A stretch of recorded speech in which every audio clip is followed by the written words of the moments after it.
मेरे पति के अपनी भाभी के साथ संबंध थे।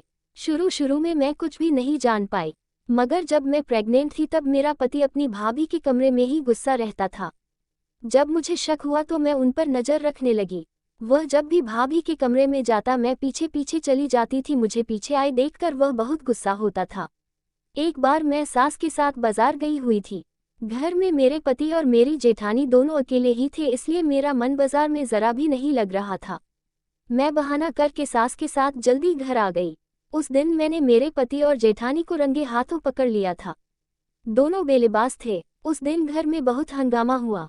मेरी सास ने भी उन दोनों को भला बुरा कहा, मगर मेरा जेठ इस मामले में कुछ भी नहीं बोला। जेठ एक तरह का दब्बू किस्म का इंसान था। मेरी जेठानी उसे अंगुलियों पर रखती थी। वह सुबह दुकान जाता और रात को खाना खाकर भैंसे की तरह सो जाता था। ऐसे लगता था जैसे कोई नामर्द इंसान हो।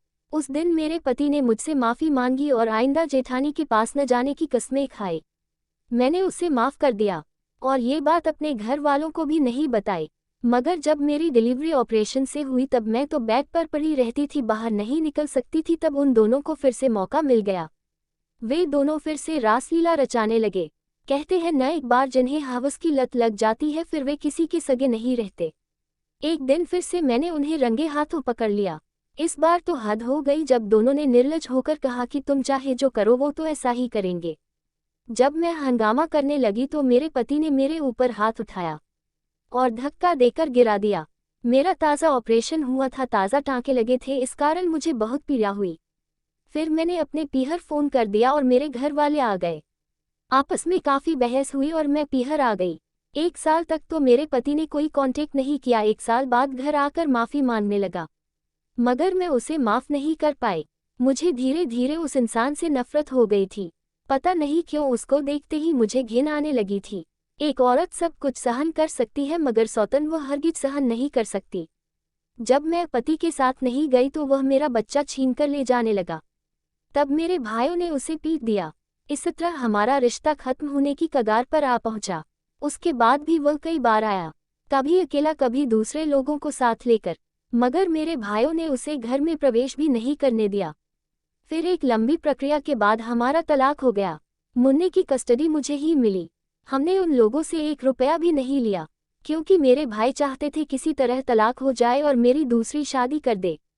दूसरी शादी की जल्दी भी इसलिए थी कि मेरे दोनों भाइयों की शादी हो गई थी और भाभियों को मुझसे परेशानी होने लगी थी।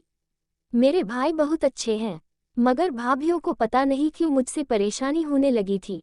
मैं आगे होकर घर का सारा काम करती थी, फिर भी उन्हें अच्छी नहीं लगती थी।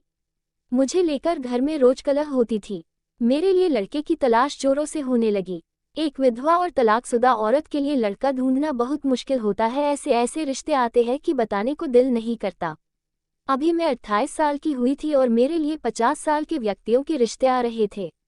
कई तो हिस्ट्री शीटर थे जो जेल काट कर आए थे, इस कारण उनकी शादी नहीं हुई थी। कई 4-5 बच्चों के बाप थे। तलाकशुदा लोगों के रिश्ते भी आ रहे थे, जिनमें कईयों पर दहेज के मुकदमे चल रहे थे। फिर अंत में मेरे घर वालों ने एक 40 साल का लड़का मेरे लिए पसंद कर लिया, जो अभी तक कुंवारा था। देखने में भी बुरा नहीं था, उसकी खुद की कपड़े की दुकान थी। घर वालों के अनुसार 2 बहनों की शादी और पिता के गुजरने के बाद घर संभालने के चक्कर में उसकी शादी नहीं हो पाई थी। वह मेरे 5 वर्ष के बच्चे को भी पिता का नाम देने के लिए तैयार था। फिर हमारी शादी हो गई। मेरे घर वालों ने एक कुंवारी लड़की की तरह धूमधाम से मेरी शादी कर दी।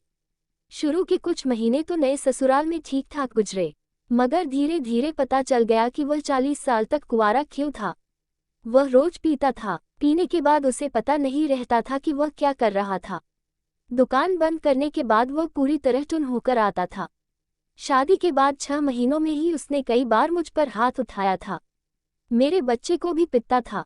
उसकी माँ भी उसी का पक्ष लेती थी। मैं प्रेग्नेंट हो गई थी, इस कारण डॉक्टर ने मुझे पोषणयुक्त आहार लेने की सलाह दी थी, मगर उस घर में मुझे रोटियां भी चैन से नहीं खाने दी गई। सास हर समय मुझ पर नजर रखती थी। इसी तरह नरक भोगते हुए मैं एक बच्ची की माँ बन गई। ये बच्ची भी ऑपरेशन से हुई थी। बच्ची के जन्म के 5 दिन बाद ही उस इंसान ने मुझ पर पीकर हाथ उठाया, मुझे बैट से पीटा। अंत में मुझे अपने घर वालों को बुलाना ही पड़ा। कब तक नरक सहन करती। 6 महीने हो गए, पीहर बैठी हूँ। वह इंसान कई बार मुझे लेने आ चुका है, मेरे घर वालों ने भेजने से साफ इनकार कर दिया है, मैं भी उसके साथ नहीं रहना चाहती। जिंदगी ने ऐसे मोड़ पर लाकर खड़ा कर दिया है जहां मैंने सब कुछ किस्मत के हवाले छोड़ दिया है। बहुत कोशिश की मगर कहीं सुख नहीं मिला। विचार सागर, ज्यादा पढ़ी लिखी भी नहीं हूं जो कमाकर 2 बच्चों का पेट भर सकूं। अभी तक तो भाभियां भी अच्छा बर्ताव कर रही है, दिन कट रहे हैं, आगे देखते हैं जिंदगी आगे क्या गुल खिलाती है।